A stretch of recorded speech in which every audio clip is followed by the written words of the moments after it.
Pessoal, boa noite, né? Para quem não me conhece ainda, meu nome é Alisson. Eu vou estar lecionando esse semestre na turma de vocês a disciplina Prática Jurídica 1, tá?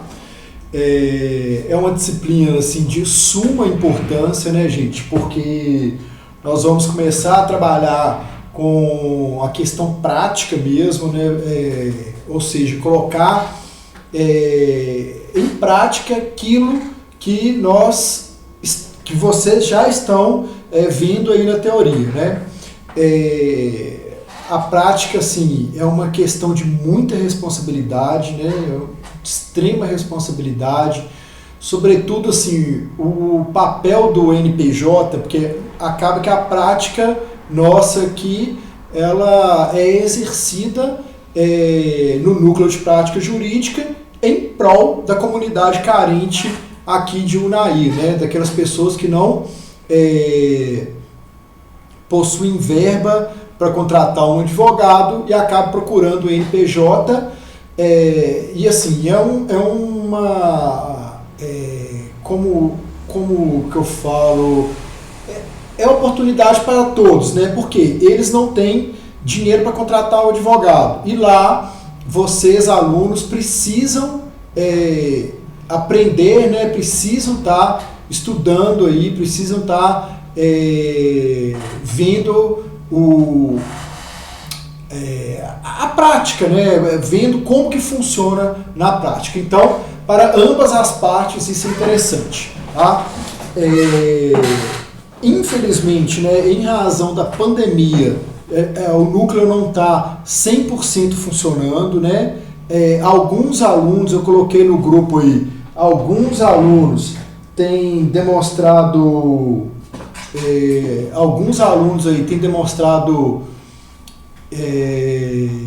interesse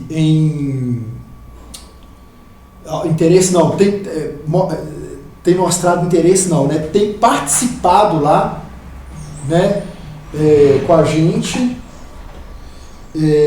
Então, assim, porque meu telefone tá tocando aqui, deixa eu só desligar, tá? Desculpa, viu, gente? Desliguei. Vou desligar ele aqui só um instante.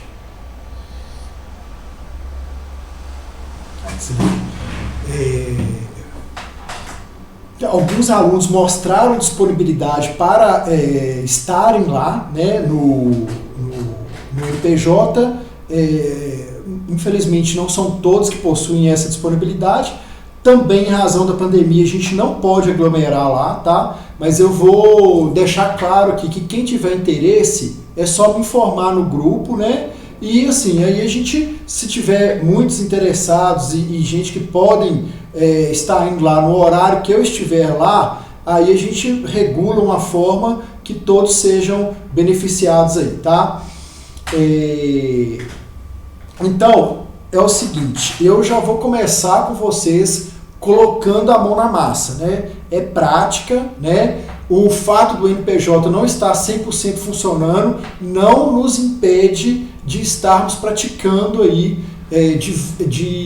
exercendo a prática, né? Pelo contrário, no semestre passado eu trabalhei com a turma de Prática Civil 2, né? Prática Civil 2, eu passei para eles, salvo engano, 4 ou 5 peças processuais, mais alguns trabalhos, né? Todos correlatos à prática, tá? E nesse semestre não vai ser diferente. Aí a primeira questão que eu vou tratar com vocês, que eu quero que vocês já façam, né, é uma petição inicial, tá? A petição inicial, gente, ela indubitavelmente, né, no processo civil, ela é a peça mais importante do processo. Lógico, óbvio, né? Porque é a peça de ingresso que você vai entrar com o processo, vai dar entrada no processo, vai narrar os fatos, vai invocar o seu direito, vai instruir ela com os documentos necessários para alcançar o seu direito. Então, assim, é uma peça de fundamental importância. Particularmente, costumo falar que é o seguinte: quem faz uma petição inicial cível bem feita, quem sabe fazer uma petição inicial cível bem feita, faz qualquer outra peça, tá? De todos os ramos, tá? Falo de penal, administrativo, tributário, qualquer peça ele consegue fazer se ele fizer uma inicial cível, se ele souber fazer uma inicial cível muito bem feita, né? Porque é uma peça complexa, tá? Embora a contestação seja uma peça mais difícil de elaborar, tá? Então eu vou trabalhar com vocês uma petição inicial, que eu já vou passar o enunciado hoje, tá? Para vocês. E vou trabalhar com vocês também a contestação desta inicial. Desta própria inicial, vocês vão fazer a inicial e vão contestar o pedido inicial, tá? E depois eu vou passar para vocês provavelmente dois casos. Um caso que vai ter que ser solucionado através da conciliação e outro caso que deverá ser solucionado por intermédio da mediação. Aí a gente vai ver a diferença entre estes dois institutos. Como que é a minha peça inicial, né? Como que é o meu enunciado, como que eu faço essa peça prática, essa petição inicial que eu vou passar para vocês. Eu elaboro ela, gente, observando, tá? Tendo como modelo, tendo como parâmetro o padrão OAB de enunciado. Óbvio que eu não faço o enunciado na complexidade do exame de ordem, né? Porque o exame de ordem realmente eles fazem um enunciado muito grande, né? Justamente para dispersar o aluno ali, para você ter que filtrar aquilo que é importante para a peça, tá? Como que eu costumo fazer? Eu sou mais objetivo. Eu costumo colocar no enunciado basicamente aquilo que vai ser utilizado na peça, tá? Então, a petição inicial, como que funciona, né? No processo civil? O artigo 319 do Código de Processo Civil, ele fala lá, nos seus incisos, no caput e nos seus incisos, o que a inicial deve ter, né? Então, e é exatamente assim, né, com base nesse artigo 319, que o exame de ordem, né, o exame de ordem faz a avaliação da prova prática, entenderam? Por quê? Porque eles dividem a avaliação da prova prática nos seguintes itens, né, basicamente: endereçamento, qualificação, nome da peça, do contexto fático, né, dos fatos, fundamentação jurídica, pedidos, valor da causa e o encerramento, que é o local, data e assinatura ali do advogado. Então, essa estrutura, né, que eu passo para vocês essa estrutura no enunciado. Junto com o enunciado, eu já passo para vocês essa estrutura. Aí vocês vão preencher essa estrutura. Mas assim, essa estrutura, desde agora, do 6º período, né, vocês têm que ter ela em mente. Por quê? Vocês tendo essa estrutura em mente, gravada, depois automaticamente vocês vão saber preenchê-las, né? Lógico, obviamente, através da prática, né, realizando, fazendo os exercícios e tal, vocês automaticamente vão saber fazer. O exame de ordem, na fundamentação jurídica, ali, eles subdividem ali a avaliação, né? Mas eu vou explicar aqui como que funciona, né? O endereçamento é o juízo a que é dirigida a peça, né? Então, por exemplo, uma pessoa de Unai, né, uma mulher de Unai te procura lá no seu escritório, fala que tem um filho menor, que o pai não está pagando pensão e a mulher mora aqui em Unai. Então, em razão da competência, o fato dela residir aqui com o filho dela, né, a competência vai ser do local onde o menor mora, né, com a mãe. Então, Aonde que a ação vai ser proposta? Para qual juízo será endereçado essa peça processual? Para o juízo de Unai. Então, lá vai colocar excelentíssimo senhor ou excelentíssima senhora, doutor, doutora, juiz, juíza de direito, aí coloca o espacinho em branco, vara cível da comarca de Unai. Por que esse espacinho fica em branco? Aqui tem 2 varas cíveis. E no momento que a gente vai distribuir a ação, né, que a gente vai protocolar a petição inicial, a gente não sabe para qual juízo que vai, se é para a primeira ou segunda vara. Então não tem como preencher ali na inicial, primeira ou segunda vara de Unai, né, porque é um sorteio que o sistema faz e automaticamente vai cair ali, tá? Beleza, endereçamento resolvido. Depois, né, a gente vai colocar ali a qualificação das partes e o nome da peça. A qualificação das partes, gente, o próprio artigo, né, no artigo 319 do CPC, ele fala aqui o que ele quer, o que é necessário para qualificar uma parte.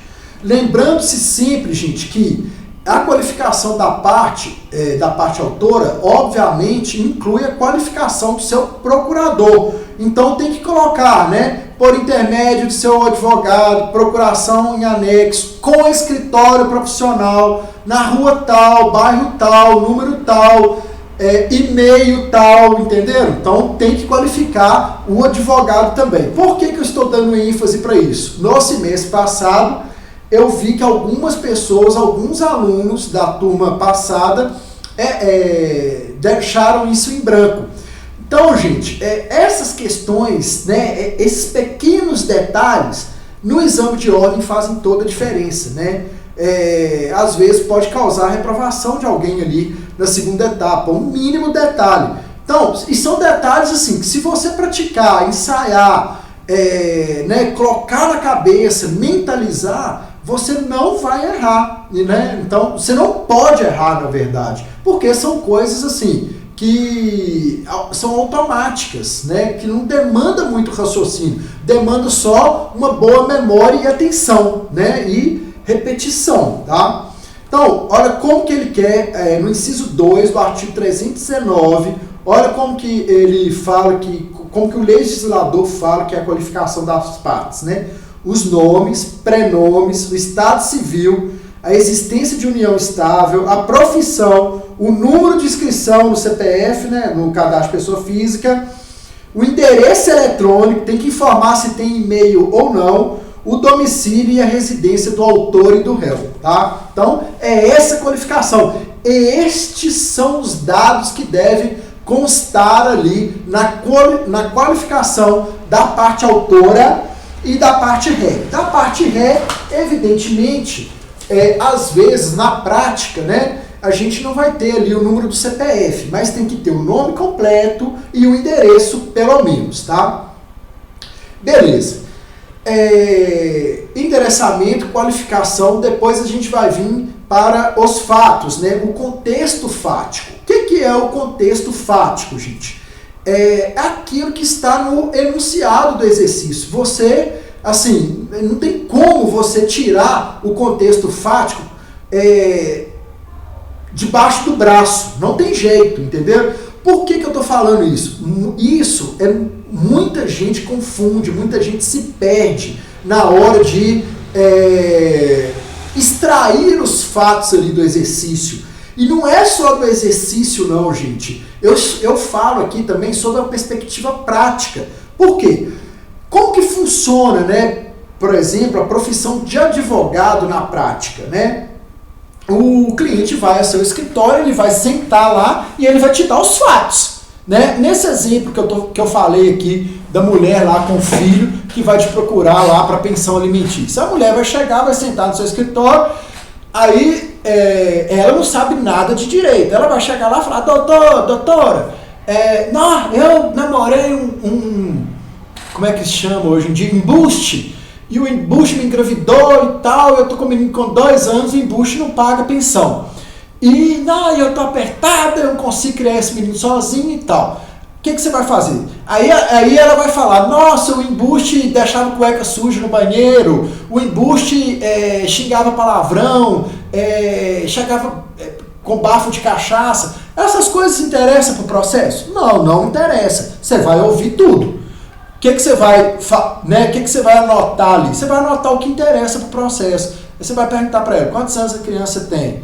Quanto tempo foi o relacionamento? A criança registrada, né? Ela vai falar ali várias coisas que muitas vezes não interessam para o processo. Qual que é o seu papel? Filtrar aquelas coisas que são importantes. Assim é no enunciado. A OAB faz exatamente isso. A OAB, ela tenta criar, né, uma situação real. Ela tenta colocar você frente a frente com o seu cliente ali e você tem que filtrar do enunciado aquilo que realmente é importante.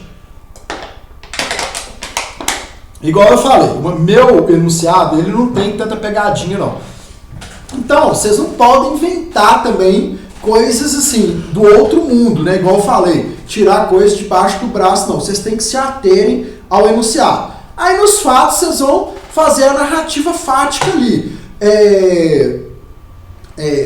A parte autora manteve um relacionamento com a parte ré no período compreendido entre 2015 a 2017, deste relacionamento veio a criança que hoje fulano de tal, que hoje consta com 3 anos e tal, a parte ré nunca contribuiu para o sustento da criança, e a criança tem gastos e tal. Aí você vai falar, o que você tem que colocar na narrativa fática, nos fatos. Você tem que pensar no direito que será invocado, entendeu? Você já tem que pensar nisso. Por quê? Neste exemplo, né, a pessoa está querendo, né, a pensão alimentícia. Então, você vai narrar os fatos. Os fatos têm que ser relacionados com o direito invocado, né? A pensão alimentícia,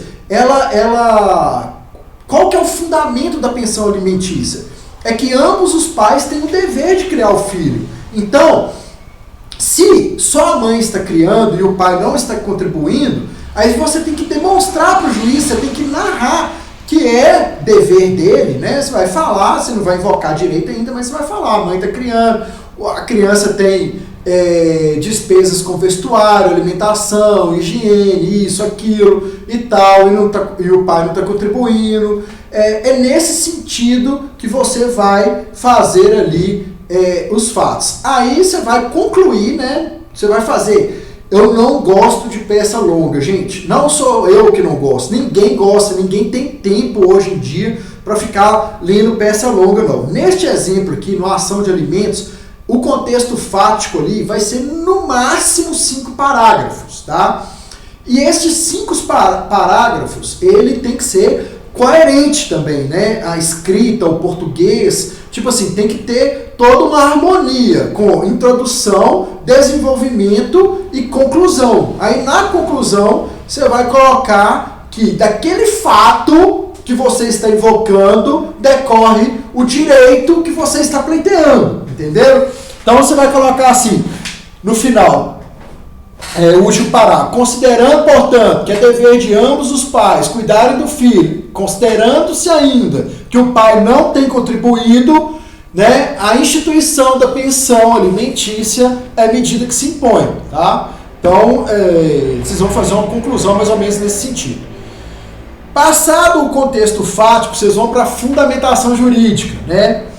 Fundamentação jurídica, gente, o que você vai fazer? Atrelar fato a direito, né? Aí você vai começar a costurar, né? Começar a misturar o fato ao direito invocado. Aí você vai falar, é dever de ambos os pais cuidarem dos filhos.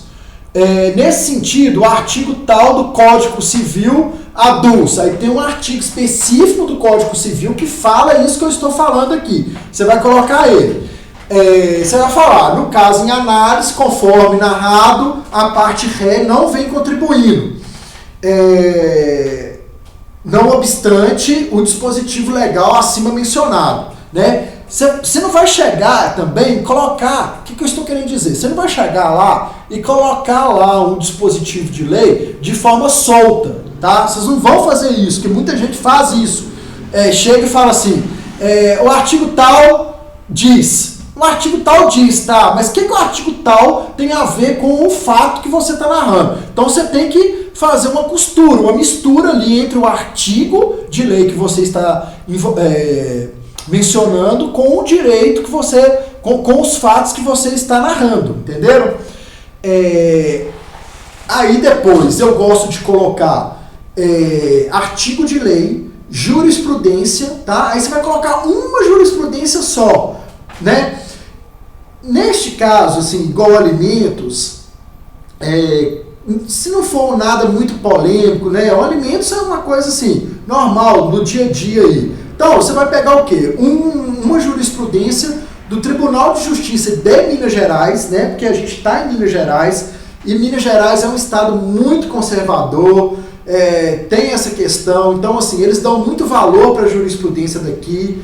Aí você vai, e até porque se o juiz indeferir, você vai recorrer ao tribunal e vai mostrar para o tribunal que o tribunal tem aquele entendimento ali, daquela jurisprudência. Então você vai colocar uma jurisprudência, tá? Do Tribunal de Justiça de Minas Gerais. Aí você vai falar, né, igual eu falei, você vai invocar lá o artigo de lei, vai fazer uma mistura ali daquele artigo de lei com o caso concreto, você vai mostrar que aquele artigo, por que você está usando aquele artigo neste caso concreto, vai mencionar a jurisprudência, da mesma forma você vai mostrar por que essa jurisprudência se aplica a este caso concreto, e eu gosto também de um ensinamento doutrinário. Aí você vai colocar lá, vai mencionar uma doutrina, né? Da doutrina, nesse sentido, leciona o professor Flávio Tartucci, entenderam? Aí vocês vão colocar um trecho do livro dele lá, com a citação direitinho. E na conclusão dos alimentos, né? Na conclusão dos alimentos, você vai colocar também que deste direito, né, que desta legislação, dessa jurisprudência, dessa doutrina, nasce o direito invocado, tá? Vocês vão fazer uma conclusãozinha. Gente, muita atenção, porque as peças vão ser feitas pelo computador, né? Vocês vão me mandar, então vocês vão fazer a peça digitada, né? Então, assim, gente, muita atenção na estrutura da peça. Usem uma letra padrão, que seja um times 12. Eu gosto de times 12 com espaçamento 1,5, tá? Quando vocês forem citarem artigo de lei, tem que ser tamanho 10 com recuo 4 centímetros. Mesma coisa, jurisprudência, tem que ser com times 10, recuo 4, tem que mencionar lá o tribunal, o número do acordo, a data da publicação, o nome do desembargador relator. Tipo assim, o que eu estou querendo dizer? A peça, ela tem que ser bonita aos olhos, tem que ser bem feita, bem estruturada, bem encorpada ali, bem bacana, tá? Não vem com lixo de peça pro meu lado, não, que eu não gosto. Ninguém gosta. E isso aí é óbvio que vai ser bom para você também como profissional. Lógico, tipo assim, um juiz, né? Vocês estão falando com um juiz, gente, entendeu? Uma pessoa, assim, extremamente qualificada, entendeu? Passou um dos concursos mais difíceis do país, né? Se não o mais difícil. Então, assim, fala bem falado, mostra também que você é um bom profissional, que você é uma pessoa de suma competência, que você, inclusive, pode um dia a ser juiz, só vai depender de você, isso aí, né?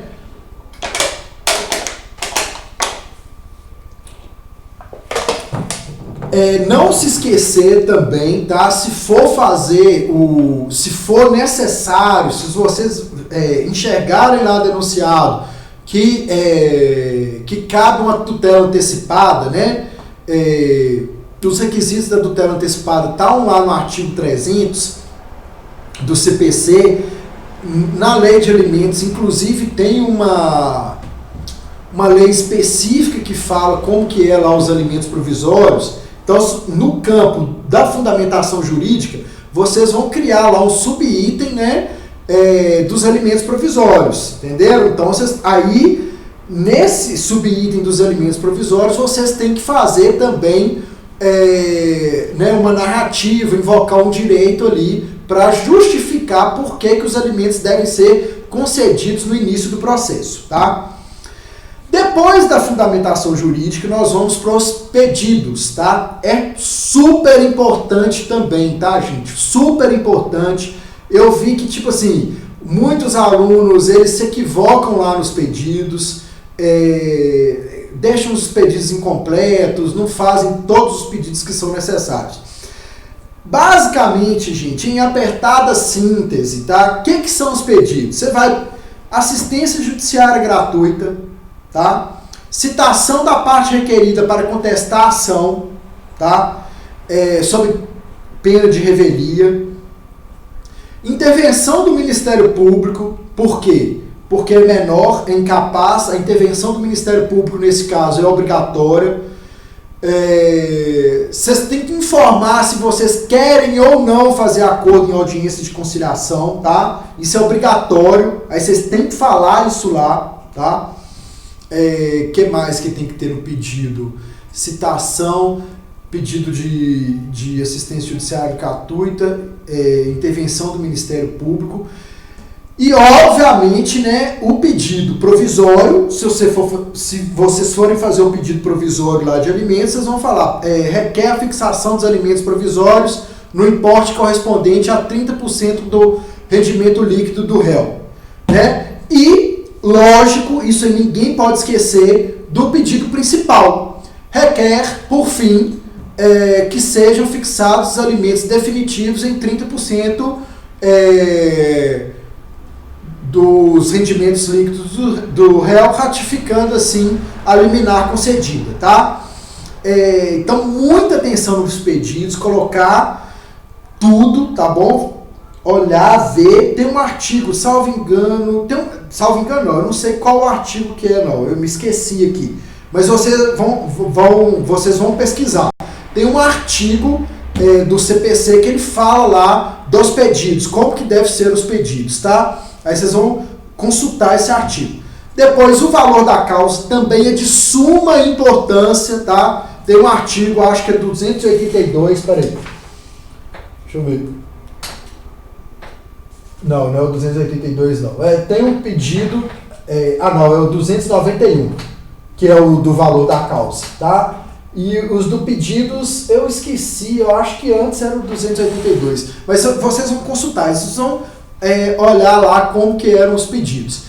Pedidos, valor da causa, pretende provar o alegado por todos os meios em direito admitido. Vocês colocam essa frase também. Por quê? Todos os meios de direito. Se precisar da prova pericial, da prova testemunhal, da prova documental, tudo você vai colocar.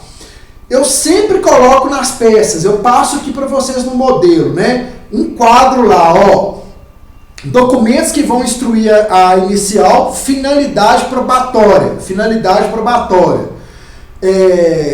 Então, vocês têm que colocar esse quadro na peça também, para vocês já irem treinando. O que vai instruir, gente, uma ação de alimentos, né? Neste caso aqui, a certidão de nascimento da criança, para mostrar que ele é filho daquele embuste lá que não está pagando pensão, né? Aí tem que colocar a certidão de nascimento. Se você tiver lá um comprovante de renda do embuste, é ótimo, né? Só que geralmente eles escondem, né? Nunca sabe. Mas se tiver, é ótimo, porque aí o juiz já vai saber quanto que ele ganha e vai falar assim, não, eu vou fixar em tanto, tá? Comprovante de endereço, procuração, declaração de pobreza, tá? São esses documentos, os documentos básicos para instruir a inicial. E no final, local, data e assinatura do advogado, tá bom? Qualquer dúvida que vocês tiverem, vocês podem tirar comigo através do grupo, tá, gente? Eu estou à disposição total, qualquer horário, vocês podem me mandar WhatsApp. Se eu não responder na hora, eu respondo em momento oportuno, tá bom? Não quero que ninguém copie e cola petição inicial do outro, do colega, pega na internet pronta. Não façam isso, por favor, entendeu? Por bem de vocês. Eu vou corrigir a prova do jeito que a OAB corrige. Então, assim, é uma grande oportunidade que vocês estão tendo para aprender, para, tipo assim, saber aonde que vocês estão ruins. Eu não vou, eu vou fazer a correção da prova, vou colocar lá a nota, né, quanto que o aluno tirou, mas eu vou valorar no final, não é por isso, não vou usar isso como parâmetro. Eu vou usar, vou usar como parâmetro o aluno entregar na data certa e o esforço do aluno, né? Porque às vezes, talvez é a primeira inicial de muito de vocês aí. Então, assim, é óbvio que vai ter erros, que vai ter equívocos, mas a gente está aqui para aprender, tá bom? No mais, foi um prazer aí falar para a turma, tá bom? Igual eu falei, estou à disposição para qualquer coisa que vocês precisarem e um bom semestre para todos aí, tá bom? Um abraço.